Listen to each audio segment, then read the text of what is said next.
जो घटना हुई है, हमारे सांसद जियाउर रहमान जब संभल में ही नहीं थे और उसके बावजूद भी उन पर एफआईआर दर्ज करना, ऐसा उदाहरण कभी किसी को मिला होगा देखने को, सुनने को। दुखद है कि नईम जैसे नौजवान की जान चली गई, बिलाल की जान गई है, रोमान की जान गई है, कैफ, अयान, और इसमें से कुछ कम उम्र के भी। पहले एक बार सर्वे हो गया। ये आदेश पुलिस प्रशासन को किसने दिया कि दोबारा सर्वे आपका होगा?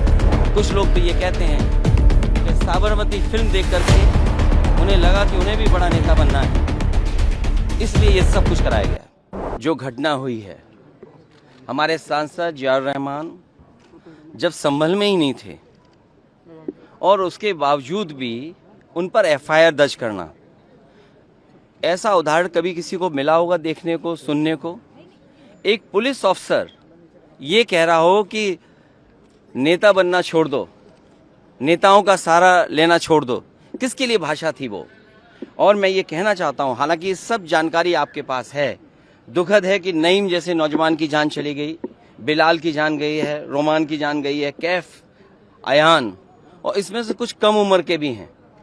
मुझे याद है जब मैं लखनऊ में प्रेस कर रहा था, उस समय जो जानकारी थी और जो जानकारी छिपाई जा रही थी, जब वहां पर लोकल स्तर से जानकारी हासिल हुई, तब मैंने कहा कि नईम की जान गई है और पुलिस की गोली से गई है। आप लोगों पे सब वीडियोस हैं, आप लोगों पे जगह जगह से वीडियोस मिले हैं, कवरेज है पूरा का पूरा कराया गया ये दंगा है। और किसने कराया? सरकार ने कराया, क्योंकि सरकार जो बेईमानी कर रही थी, सरकार जिसने वोट लूटा, सरकार ने जिसने मशीन पर ईवीएम की बटन बार बार पुलिस से दबाई, प्राइवेट ड्रेस में पुलिस लगाई, उस चुनाव में इनकी धांधली, इनकी चोरी न पकड़ी है, इसलिए जानबूझ करके संभल में घटना कराई है। और मैं पढ़ना चाहता हूं, संभल की शाही जामा मस्जिद के खिलाफ 19/11/2024 को सिविल जज चंदौसी संभल में एक याचिका डाली गई। कोर्ट ने दूसरे पक्ष की सुने बगैर उसी दिन 19/11/2024 को सर्वे के आदेश दे दिए। ताज्जुब तो इस बात का है कि ऑर्डर मिलने के बाद ही संभल के जिलाधिकारी, संभल के पुलिस अधीक्षक आदेश को पढ़े बगैर 2 घंटे बाद ही सर्वे के लिए पुलिस बल के साथ शाही जामा मस्जिद पहुंच गए। जामा मस्जिद की कमेटी, जनप्रतिनिधि, उलेमा इकराम, सभी अधिवक्ताओं ने सहयोग दिया। जिस समय पहली बार सर्वे हुआ है और कोर्ट के आदेश के बाद पूरा का पूरा सहयोग, जो भी वहां जिम्मेदार लोग थे, जो भी जिम्मेदार वहां पर मौके पे थे, सबने सहयोग किया। जिलाधिकारी संभल और पुलिस अधीक्षक संभल ने 2.5 घंटे सर्वे के बाद कहा, अब सर्वे पूरा हो चुका है और अब रिपोर्ट कोर्ट को भेज दी जाएगी। दिनांक 22/11/2024 फ्राइडे को जुम्मे की नमाज के लिए लोग नमाज अदा करने के लिए जामा मस्जिद पहुंचे, लेकिन पुलिस प्रशासन ने बैरिकेडिंग लगा दी ताकि लोग नमाज न पढ़ सकें। उसके बाद भी लोगों ने संयम बरता,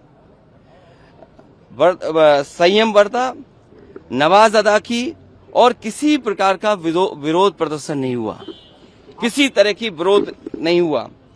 29 तारीख को कोर्ट की अगली तारीख तय थी। शाही जामा मस्जिद की कमेटी और मुस्लिम समाज के सभी लोग कोर्ट के केस की पैरवी के लिए तैयारी कर रहे थे, परंतु दिनांक 23 तारीख को रात पुलिस प्रशासन द्वारा कहा गया कि 24 तारीख को यानी अगले दिन सुबह को दोबारा सर्वे किया जाएगा। आखिरकार पहले एक बार सर्वे हो गया। ये आदेश पुलिस प्रशासन को किसने दिया कि दोबारा सर्वे आपका होगा?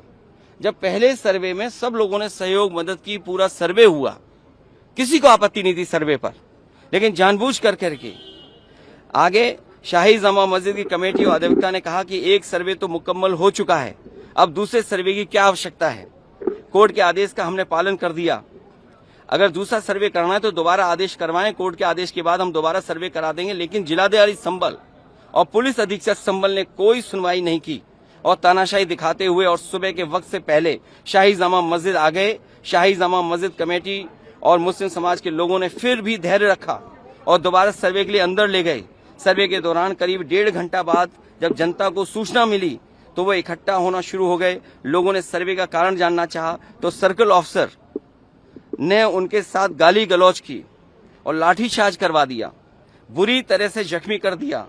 इसका विरोध करते हुए चंद लोगों ने पत्थर चलाए, जिसके बदले में पुलिस, सिपाही से लेकर अधिकारी तक ने अपने सरकारी और प्राइवेट हथियारों से गोलियां चलाई, जिसकी वीडियो रिकॉर्डिंग है, जिसके एवज में दर्जन लोग गोलियों से घायल हो गए।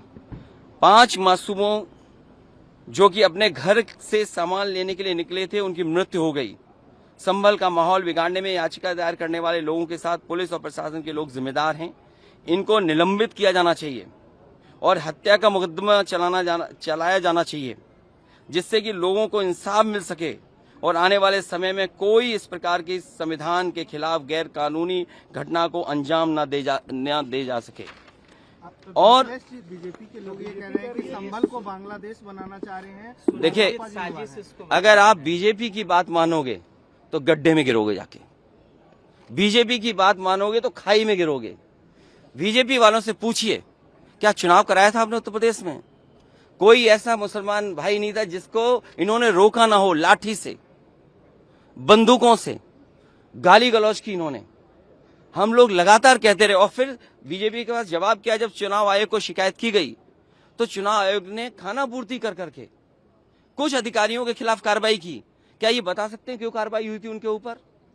क्या वोट रोकने का अधिकार था? क्योंकि वोट लूटने पे चर्चा न हो।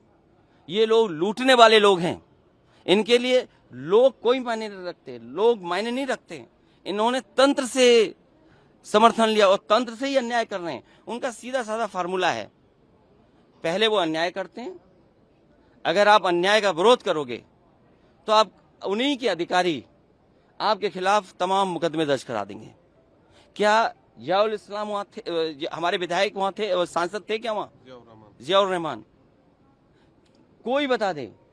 वो बेंगलोर में थे, वो अपने कार्यक्रमों में थे, संभल में नहीं थे। और ये तो उत्तर प्रदेश के बारे में आपको नहीं पता। आप में से सब उत्तर प्रदेश के लोग हैं। अगर प्रेस के लोग भी सच दिखा दें तो उन पे भी कार्रवाई हो जाती है। और मैंने अपनी प्रेस कॉन्फ्रेंस में कहा था कि बीजेपी के नेता ने कपड़े उतार करके प्रेस को मारा था, पूरे कपड़े उतार दिए थे। क्या कार्रवाई हुई बताइए आप? क्या प्रेस के लोग सुरक्षित हैं यूपी में? और अपना चुनाव जो लूटा है उसको छिपाने के लिए इन्होंने, सरकार ने जानबूझ करके किया है। कुछ लोग तो ये कहते हैं कि साबरमती फिल्म देख करके उन्हें लगा कि उन्हें भी बड़ा नेता बनना है, इसलिए ये सब कुछ कराया गया है। सदन में इसको उठाएंगे। मैं, हमारे सभी सांसद और तमाम विपक्ष के लोग इस सवाल को उठाना चाहते थे, लेकिन सदन में नहीं उठने का मौका दिया। कल भी नहीं मिलेगा मौका, जब मिलेगा तब ये सवाल उठाया जाएगा और हमारा डेलीगेशन भी जाएगा। वहां के लोगों के दुख दर्द परेशानी, और फिर सरकार के हाथ में सब कुछ है। अज्ञात में नाम डाल दिए। मैं आपको याद दिलाना चाहता हूं, कानपुर में जब दंगा हुआ था, अज्ञात में नाम लिख करके बड़े पैमाने पर पुलिस ने अन्याय किया था। पुलिस ने लूटा था पैसा और पुलिस अधिकारी को उन्हें हटाना पड़ा था, और यही आरोप था उन पर कि उन्होंने पैसा ज्यादा लूट लिया। अब बोल दिया, इसके बाद क्या बोलेंगे? लोगों ने वोट नहीं डाला, तंत्र से ही उन्होंने वोट डाल दिया और तंत्र से ही रिकॉर्ड बना करके जीत हासिल कर ली। आज आप लोग इस मामले को लेकर आदित्यनाथ जी की तरफ इशारा है आपका? साबरमती सरकार करा रही है। और आपको बहराइच का नहीं पता, उन्हीं के विधायक ने बीजेपी के अपने कैडर के ऊपर एफआईआर लगाई, और एफआईआर में देखिए धाराएं क्या लगी हैं। जब बीजेपी का विधायक कह रहा है, बीजेपी के कार्यकर्ता नेताओं पे आरोप लगा रहा, और बाकायदा पीस कमेटियां बनती हैं, बाकायदा चीजें बातचीत से हल होती हैं। क्या जिलाधिकारी कप्तान ने कोई बातचीत की? जब उसका पक्ष तैयार था सर्वे के लिए, सर्वे आप कर लीजिए, आप रिपोर्ट लगा दीजिए। आप किसी की बात ही नहीं सुनना चाहते हैं कोर्ट में, आप अपनी मनमानी करना चाहते हैं। तो आखिरकार कौन निर्देश दे रहा है मनमानी के लिए? आखिरकार कहाँ ऐसी ताकत है जिसके आगे सब झुक रहे हैं और अन्याय कर रहे हैं? ये लगातार अन्याय उत्तर प्रदेश में हो रहा है। ये इसलिए हो रहा है क्योंकि अपनी नाकामी छिपाना चाहते हैं और सबसे ज्यादा कमजोर जो लोग हैं उनकी तरफ ही जाना चाहते हैं।